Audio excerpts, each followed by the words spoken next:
அனைவருக்கும் வணக்கம். நாம் இன்று பார்க்க இருப்பது சொர்க்கவாசல் உருவான கதை. பிரம்மதேவனை தன்னுடைய நாபிக் கமலத்தில் இருந்து படைத்தார் திருமால். இறைவனின் உடலில் இருந்து வெளிப்பட்டதை நினைத்து பிரம்மனுக்கு அகங்காரம் ஏற்பட்டது. அதே நேரம் திருமாலின் காதுகளில் இருந்து 2 அசுரர்கள் வெளிப்பட்டனர். அவர்கள் இருவரும் அகங்காரத்தில் இருந்த பிரம்மனை கொல்ல முயன்றனர்.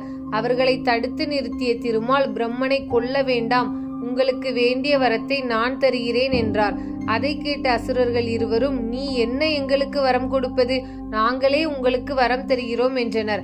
அவர்களின் அறியாமையை நினைத்து சிரித்த திருமால், சரி, இப்படி அகங்காரம் கொண்ட நீங்கள் என்னால் வதம் செய்யப்பட வேண்டும், அதன் பிறகு ராட்சசர்களாகவே பிறக்க வேண்டும் என்றார்.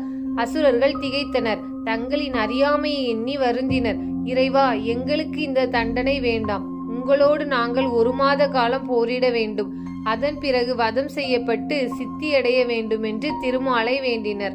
அவர்களின் வேண்டுதல் படியே அசுரர்களிடம் போரிட்ட திருமால் இறுதியில் அவர்களை வதம் செய்தார். வதம் செய்யப்படும் போது, இறைவா, தங்கள் பரமபதத்தில் தாங்கள் நித்தியவாசம் செய்ய வேண்டும் என்று அசுரர்கள் இருவரும் வேண்டினர். அதன்படி அவர்கள் இறந்த பிறகு மார்கழி மாதம் வளர்ப்பிறை ஏகாதசி என்று வைகுண்டத்தில் வடக்கு வாசலை திறந்த திருமால் அதன் வழியாக அவர்களை உள்ளே அனுமதித்தார். அங்கே ஆதிசேஷன் மீது அருள் புரியும் அனந்தனின் திவ்ய மங்கள வடிவை கண்டு அசுரர்கள் இருவரும் ஆனந்தம் அடைந்தனர்.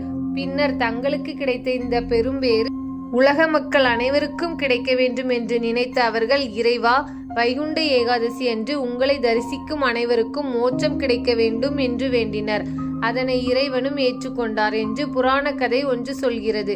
வைகுண்ட ஏகாதசி தினத்தில் இல்லத்தில் விரதம் இருந்து வழிபடுவதுடன் பெருமாள் கோயில்களில் சொர்க்கவாசல் திறப்பு நிகழ்ச்சியில் கலந்து கொண்டால் இவ்வுலக வாழ்வு செழிப்படையும், மறுமை வாழ்வும் மகிழ்வும் வகையில் அமையும். தினம் ஒரு கதையில் கதை கேட்ட அனைவருக்கும் நன்றி.